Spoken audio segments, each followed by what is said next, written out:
Welcome to the Sustainable Success Show, where we share real-world ideas, strategies, and systems to help you build success that lasts in business and life. Each episode delivers practical insights you can apply immediately without burnout, chaos, or short-term fixes that don't scale.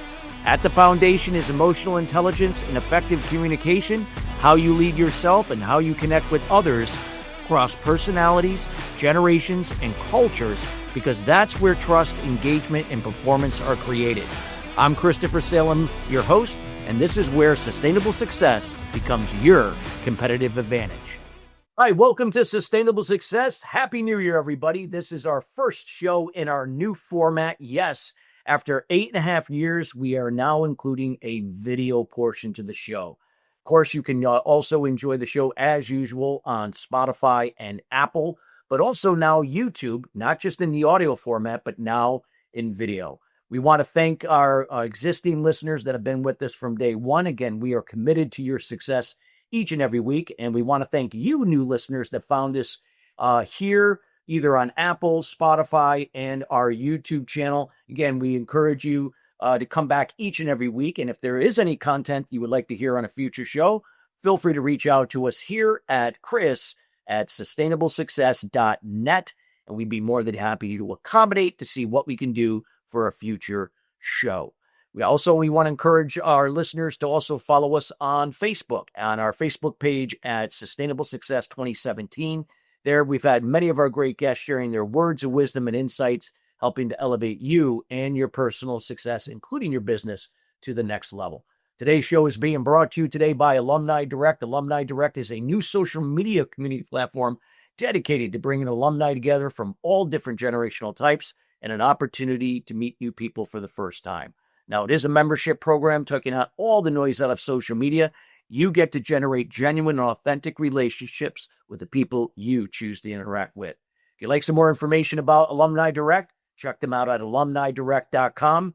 That's alumnidirect.com. Well, I'm so excited for this new format. We are going to be talking about why leaders repeat the same mistakes and how hidden patterns drive their decisions. This is going to be something for you leaders out there, regardless of title, that if for any reason, if you are making these mistakes, let's find out what those hidden patterns are and how you can make changes in 2026 early to really end 2026 later in the year. We got a long way to go on the positive side. Our special subject matter expert guest is going to be Joseph Infante. Infante, he is a seasoned business and technology executive, former U.S. Army drill instructor with the 82nd Airborne Division, and a fractional CIO who helps leaders identify root causes behind stalled growth, repeated mistakes, and misaligned decisions. Joe brings a calm, relatable, and story-driven style, blending operational clarity, leadership, psychology, and real-world examples to show how unconscious behaviors influence results in both business and life. And you're going to find out more information about where to find Joe, all of his contact information. And in this episode, what he's going to talk about is why awareness alone isn't enough to change behavior. What are those hidden patterns that keep leaders and organizations stuck, and how to unstuck them, so to speak. He'll be going through all those things here on today's show. And without further ado, we welcome Joe Infante to the show. Joe, how you doing today? Good. It's a pleasure to be here, Chris. Thank you very much for being here. Pleasure. Well, before we dive into the topic today at hand, Joe, we'd love to get a little background about you from your days in the Army, everything you've done up to this point that really is going to really lead us into why leaders, why they're making these mistakes and why the organizations, can't seem to get out of their own way, and what we can do now to change that. Sure. So just start, I guess, popping back into the military. I spent some time in the 82nd. Afterwards, I was a drill instructor. Came out. I didn't do 20 years. I wasn't a lifer, but I spent quite a few years there. I went back to school late, got my degree, and kind of got into the technology swing right at the height of the internet, right in the mid-90s. So I was at perfect timing and kind of grew up in the enterprise. I started a managed service company, co-founded. So I ran that for about 20 years and exited that in 2016 and started Compass Left, which is the current consulting company. And there's two things that I really picked up on. Mostly, I mean, obviously the military, you get all kinds of experience. There's no question about that, especially in leadership or even their lack of, because there's a lot of that too. But I think that the big things I picked up that I've brought into the consulting area is the three of us. I was a co-founder of two other people, and we were all techies, the three of us. And I pivoted to be the business person. And every month, or at the end of the month, you would sit there and say, well, how much money do we make? And it would be like, well, wait, I got to get the engineers to put their time in, and I got to get these invoices out, and we didn't close the books. Yeah. So it was amazing that we had great technology, all this cool stuff for our clients. But here I was at the end of the month trying to figure out how much money we made, or, we were, it wasn't we weren't making money, but it was, what's the deal? Yeah. I noticed this with my clients, even in consulting, in our consulting part of that. So it was the same thing. And it really came down to, and I know a lot of people can understand this, especially the CFOs and the financial people. All the junk rolls downhill, the crap rolls downhill into finance. And they're always at the end trying to figure everything out with spreadsheets and God forbid, paper or what's in people's heads and things that they got to put together that's coming over the fence. So that was the one thing that really drove me in my second life here as a consultant. The other thing is we went and scoped out projects, and even with long-term clients. I mean, I had my first client when I sold the business, right? At 20 years, I still had the first client, and I knew them inside and out. And they were an enterprise client. They were big. And you would go in and scope out a project, and then you would sit and say, okay, great, here's a statement of work, let's go. And then in matter of time, there's 10 things they didn't tell you. You know what I mean? That, even though you knew them well, and it wasn't that they were hiding it, it was just they didn't know what they didn't know. And it impacts the scope of the project. And that's probably really the bigger part of this, of what we're talking about, is where it fails. And you're off to a bad start already if, you're starting a project, you're starting an endeavor, and you're starting to find out we forgot things. Sometimes, I mean, it's always going to happen. There's always things, nothing's perfect. But when you find, I would say, sizable or things that greatly impact the outcome of a project or an initiative at the very beginning, it's kind of hard, even worse if it's in the middle. It's kind of hard to change your trajectory. So those were the two things I would say that really started to drive me as I became this, we started this new Compass Left. Those were the two big things that I picked up on working with clients. And and again, we're nothing is ever perfect. We're going to make mistakes, and the great thing about mistakes is we can learn from them and grow from them. The bad thing is when we keep repeating them, or for in this case, when there are hidden patterns that we just can't seem to see, and that are holding us back from those projections or the trajectories that we are aiming for, and we can't seem to kind of get out of our own way. Yeah. We can dive into what would be if we could talk about some of the common hidden patterns that leaders and organizations face in terms of the things that could be holding them back, and the things that when they're able to catch on earlier than later, what they can be doing to change that around. Sure. So we could talk about this for days, right? So I think that it depends also where the organization is in their trajectory, right? Scaling up, and everybody's almost always scaling up, right? Hopefully you are. And I think that's where you see a lot of the problems. But I kind of, if I could put them into, quick categories or things that I see that are stand out more than other things.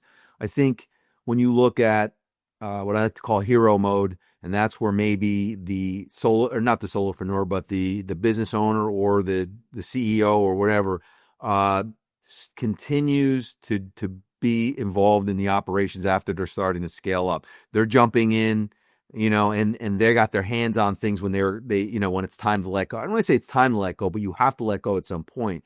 and the organization may not be mature enough yet for them to let go, right? And they keep coming in and saving, or they think they need to save it. Because I'll speak from personal experience when I was in that seat, and at some point they're like, just get the heck out of the room, okay? Somebody had, and had to say it, and I did, and it was the best thing that ever happened to me. But I didn't think it could happen. Like, how could you guys do this without me? But the reality was they did it different, but they did it. Yeah. So I think the hero mode, what I like to call that's a tough one. Organizations that are reactive, you will see it's not uncommon, and I know people can relate to this. We're better in firefighting than we are when there's nothing bad going on. Yeah. So that, they don't, that is a sign that there's probably not good alignment and good process. Or they don't know where to start. I think in getting that organized, but when there's a problem, people react and hey, we're great when there's a problem, but not so good when it's calm. Yeah. Tool first thinking. Let's buy another system. Let's buy another tool. That'll fix the problem.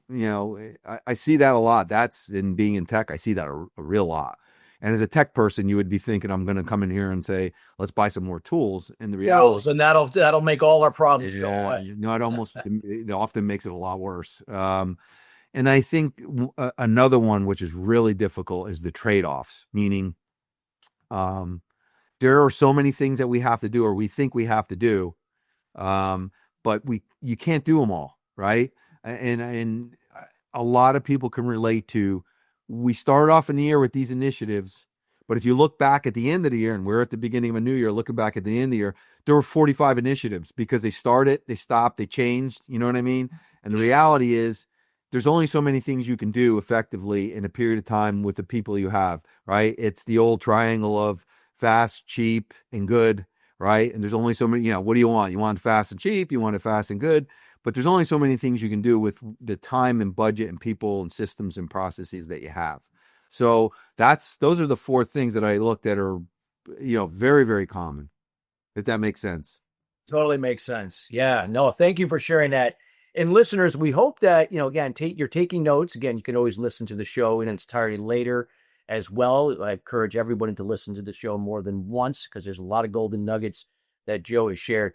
Now, Joe, with some of these things, like when we uncover some of these hidden patterns, we're not going to maybe uncover and change everything overnight. No. Do you advise, do you start with, the first one you uncover, or is it like do we wait to uncover if there are other ones and then and prioritize what comes first, that type of thing? What do you recommend? Yeah. So, I have to give you, come from a point of what I do. All right. Yeah. And it's funny because it's technology, but reality is it's so very little of the technology part, and it's way more of what we're talking about. So typically when we come in, let's look at ERP, a full blown ERP system from beginning to end. Yeah. You may come in and say, oh, we did demos and we like this system, and they're always talking about the system. And when we come in the door, the first thing is that, hey, let's look at lead to cash. Show us your lead to cash process, just what you do today at a high level. We're not going to be Price Waterhouse and come in and do, nothing against Price Waterhouse, but we're not going to do a 9-month study with 9,000 pages. But we have to get the people in the room, the leaders in the room, and say, this is lead to cash. This is the basic systems we're using. These are the general processing needs of the people, and make sure everybody understands, because almost always the sales director has no idea really what the AP person's going through. And you know what I mean? Then, why all of a sudden when the salesperson who hate using CRM didn't put the build to and the ship to, or what that impact is. So the point is, until they understand internally what they're, what's going on internally and kind of agree at just a very high level, it's really hard so know thyself, right? The first thing is to understand yourself. And it's hard. It's hard to do yourself. I And agree. It's always an inside. I always agree. Like it's an inside out approach, either inside from the individual to the team to your organization. Nothing changes on the outside unless something changes on the inside. it's and I'm and it's not a sales thing or anything else, Yeah. but if we go in and do an ERP or a big project, it's a 10-step process. Step 7 is talk to a vendor. You know what I mean? Like a solution. Step 1 through 6 is all internal. Yeah. It's all making sure we have everything together, and that is people, systems, process. And the big thing is it's the process piece, because it's always Yeah. from the technology standpoint, there's always process missing, and that they were looking for the technology to fix that. But it's not, technology's not going to fix it. It's just going to amplify it, right? So even so, this is parallel to management and executive issues and people issues and all the other. It's the same thing. That's all uncovered in, whether it's a tech thing, what we're doing, because it will be uncovered. But even if you bring in help, and that's the other thing, it's help. Help is good, but the wrong kind of help, what, I don't want to say it's the worst thing, but a confident opinion that puts you in the wrong direction is really bad. You know what I mean? So you get confidence, people are confident. It's like, hey, let me tell you what's going on here. And it steers you down the wrong road. And what that does too is, hey, we're not going to ever call a consultant again, or this type of consultant again, because that didn't work last time. And because I'm not speaking from a consultant standpoint now. I'm speaking from the business owner in the past business. Did it 3 times, failed. I was taught, we were talking to the wrong people. You know what I mean? So that's important too. It's hard, right? Yeah. Yeah. Wait, so when we talk about these hidden patterns, like it obviously, we got to be able to uncover what they are before we can make any changes. How important is communication in this process? Whether if it's to yourself, to the people you're leading, people, even your customers, your clients, whatever that may be, You know, stakeholders, all of the above. it is, it's incredible, right? I'll tell you what, you just saying that, I don't know why this reminded me, but I was at an event, and I was listening to, it was a bunch of speakers, and one of them was a submarine captain, um, who is now on the speaking circuit. And he explained that, what it's like to ride around in the submarine and all this stuff. And he somehow got put on a nuclear submarine, which he never commanded before. So he really didn't know the deal. And he would say, he's like, I intend to make a left turn, like his commands. And it was so precise of, I intend to do this, talking to everybody. Do you understand? Okay, I'm going to make the turn now.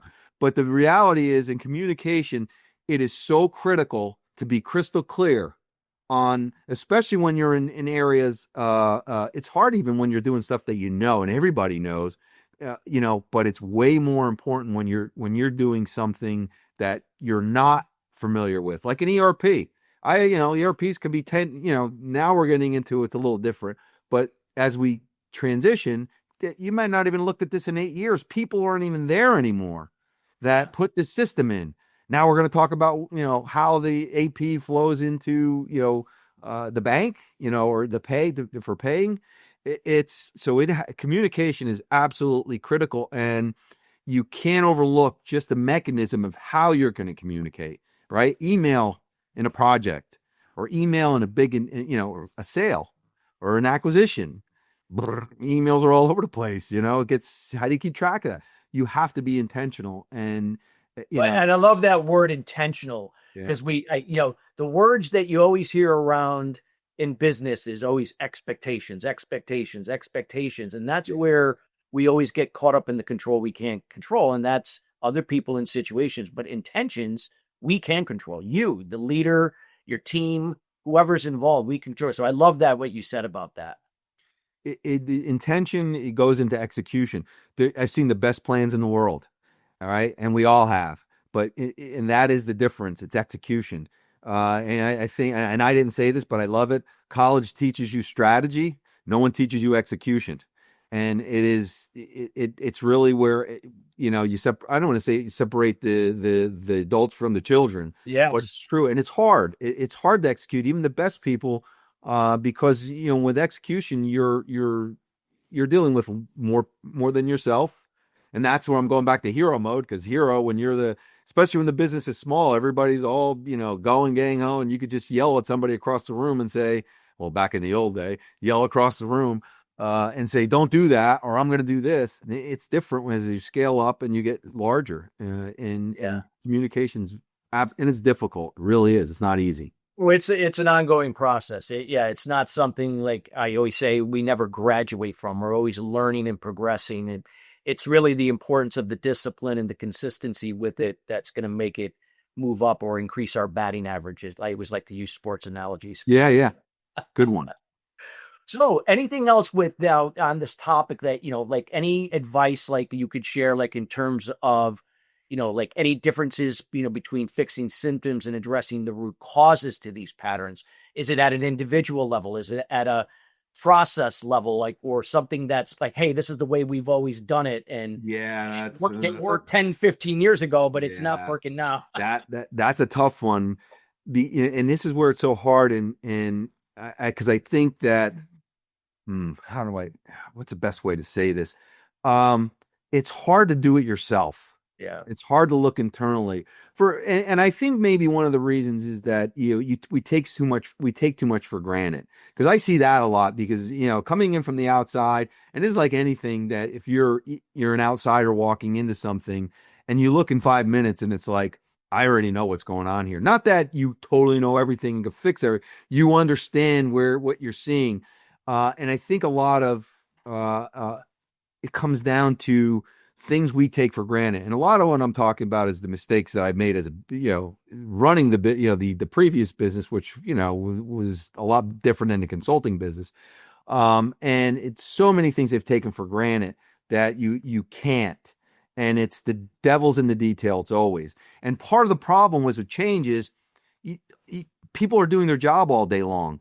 There's time involved in this, and there's effort and direction. And to be intentional, you have to look at it. So the question that goes back to help, how do you get the right type of help? Because one of the things and I said this a million times, and I understand it, if we bring somebody in here to do it, we're going to have to spend so much time telling them how, what's going on here, that it's like, I might as well just do it myself. And there's a lot of legitimacy to that. You know what I mean? Almost to the point, like in developing our consulting practices, it's one of the things that we're very sensitive to. You got to get in and drive value real quick, because especially nowadays, you have to drive value quick and get in there and make a difference, because no one wants to come in and say, now not only am I taking away from your job, but I'm going to make you do what they're bringing me in to help do. You know what I mean? Exactly. So I think that's a hard thing, is to find the right type of help. Or if you can do it internally, because honestly, internally, that's where all the knowledge is. It is internal. So if it can be done internally, that's great. There's nothing wrong with that. But I think the hard part is being deliberate and being focused and understanding that the details really matter, that you can't take anything for granted when you're looking at it. But to go at a higher level, to answer your question, it really is just simply, I hate to use the analogy, but it's lead to cash. Just look at start at the broad strokes, like you're painting. Paint by numbers. It's all the big stuff first in the background, then go to the next level, and just take it one level at a time. And don't worry about what's the symptom that's broke. Just look at the whole thing. And I think that helps. I love that. And do you feel like when a leader, and this can not just be one leader, it would be better if it obviously were all leaders, even right from the business owner or the CEO down, when you can now uncover these hidden patterns and make them transparent, not to say, hey, we screwed up or we don't know what we're doing. It's also going to help build a psychologically safe culture or workplace for people to say, well, if I don't understand something, I don't have to hide it and just kind of mask my way through and do just enough to get by. I can now step up and say, I don't understand something.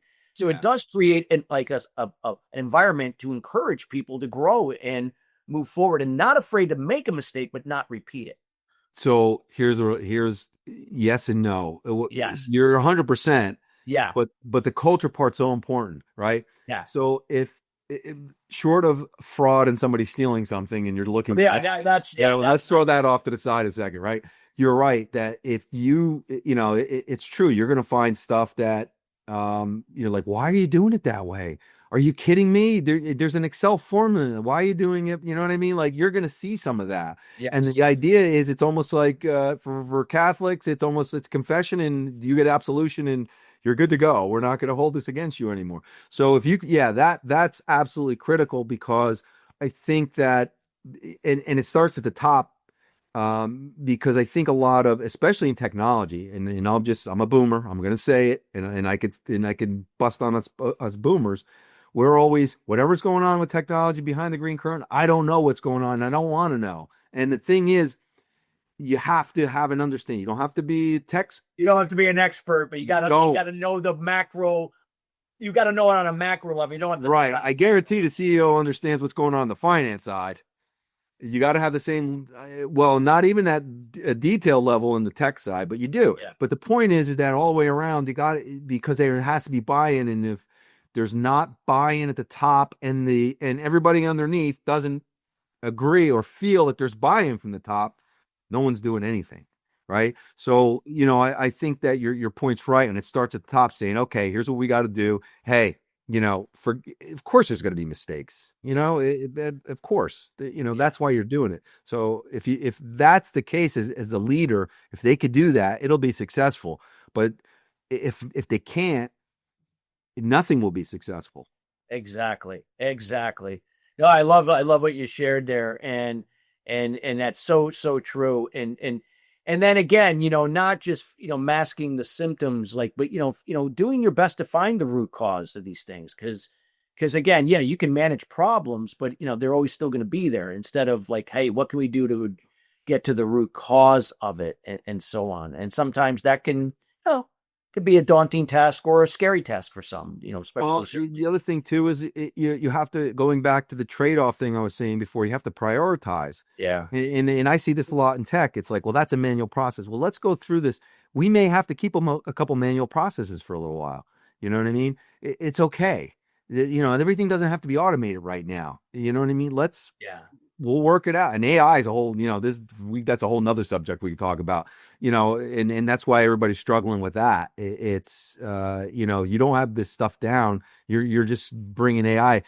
If new technology makes problems go faster, AI is just taking a problem and just, making it light speed hitting a wall. Yeah. So, I think that, it's important to lay it out and chip away at it, unless there's an impetus that's driving, like we have to, this is do or die. That's different. But it's okay to sit and lay things out and say we're going to tackle this one at a time. And yeah, Sarah, in AR, you're going to have to struggle with this. Maybe we'll throw an extra person over there to help you, but we're going to tackle your problem in Q2. That's okay, but laying it out and letting everybody know and being transparent, this is what we're doing, it makes it a lot more palatable, I think. No, it sure does. No, golden information. And I know that definitely we want to have you back on another show to either continue where we left off or even I'd spin off into another. Absolutely. What would you in the next minute, as we get near the end of the show, and I want to make sure we have time to let the listeners know, how to get in touch with you, what are you up to, anything that you'd like to provide them. What would you like to close with, just to kind of connect the dots to what you shared today Yeah. on this valuable topic and why it's so important for 2026 moving forward? Yeah. So, there's so many things I could say, but what we really do, I mean, it's hard to sit there and just say we provide fractional CIO services and project services around any, technology project, big or small, ERP all the way down to CRM or field service management, things like that. But really these projects start way back into the executive team and sitting out and getting alignment long before you ever call for a demo, right? That's my big thing. If you're demo is step 7. If you're allowed a new area, if you're looking for technology and you're calling for a demo because you've seen something or someone has stop right there. Yeah. And you could call me and I'll give you information to help you if you want to do it yourself. But we're really changing how people tackle technology problems, making their technology teams, if they have them, better and stronger, and if they don't have them, help build IT organizations. So we're very, very niche, and we love working with C-suites and changing, how businesses operate because I've been there. I know what it's like. And I know what it's like in the technology space. It's crazy out there. And AI is just, all I can tell you, don't rush. Yeah. All the stuff we're talking about is way more important to be ready for AI. And you could find us on the web. We're compassleft.com, just a compass, turn left, compassleft.com. And Joe Infante at compassleft.com, and be happy to help and happy to have a discussion with everybody. Excellent. And we would highly encourage everybody to reach out to Joe, based upon, we'll make sure all of that is in the show notes. Also, connect with Joe as well on LinkedIn. I'm connected with him there as well. And Joe, we want to thank you personally for taking the time out of your schedule to be with us here at Sustainable Success. Again, this show has been committed to providing value and innovative insights to our listeners now for almost 9 years. And again, we want to extend that gratitude for you taking the time to share your expertise. It was a privilege, and it's great to see you've been going strong for 9 years, and here's for 19 more years, and that much time, but we'll see. I'm almost 60. I'm a old Gen X. I'm like, you're right. Yeah, I'm the last of the boomers, but I'm still a boomer. Yeah.